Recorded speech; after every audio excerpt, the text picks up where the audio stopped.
video for you on the subject of hearing loss. This one I'm just going to briefly pass on some information that I know about types of hearing loss and how it all works. I'm not an expert, but I'm just going to pass on what I do know. So hearing loss is varied and unique depending on each individual. So the range of hearing or sounds is measured in hertz or frequencies, so different pitches of sound. So you've got your low sounds, your very deep sounds, and then you've got your very high sounds. So your average person with fully functional hearing, you would expect them to be able to pick up anything from 20 hertz all the way up to 20,000 hertz. Now that's quite a big range. For someone who's hearing impaired, that range becomes smaller depending on the degree of their deafness. So there's two main types of hearing loss. The first one is conductive hearing loss, and that is where it occurs in the middle or outer ear, and it will be where there's something obstructing the sound from getting in. So there'll just be something blocking those sound waves from being able to get to the inner ear, which is where the sound is actually picked up. So conductive hearing loss will usually affect the lower frequencies first. You'll lose things like thunder rumbling, men's voices, like any sort of deep sound. You're going to lose those first, and if it carries on, it can work its way up to higher frequencies. Conductive hearing loss is usually treatable. Once it's treated, hearing is usually restored back to normal.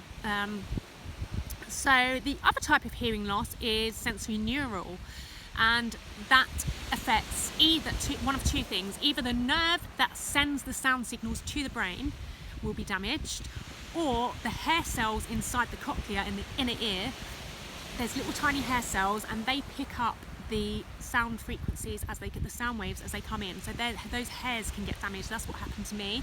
And once those hairs are damaged, you have no way of detecting those sounds. You simply cannot hear them. There's no treatment that can bring your hearing back if you have sensorineural hearing loss. There's nothing anyone can do.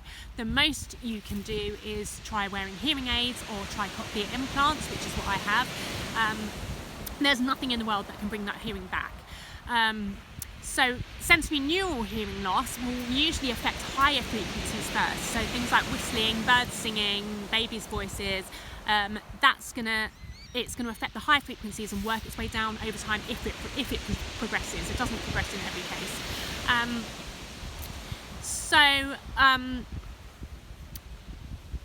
The sound does not get turned down as such, it gets distorted. So you'll have certain frequencies that you can hear, certain frequencies that you can't hear.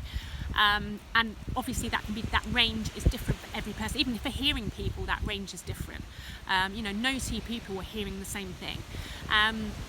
So I hope that information has been helpful. I know I'm not an expert, but it's something to just try and make you a bit more aware of what the situation actually is, and what different types of hearing loss there are. Some people do actually have a mixture of the two. They have multiple types of hearing loss. There's probably other things as well that I'm not even aware of. I'd have to look up. But yeah, I hope you found that helpful, and I will be back soon with some more videos. Bye!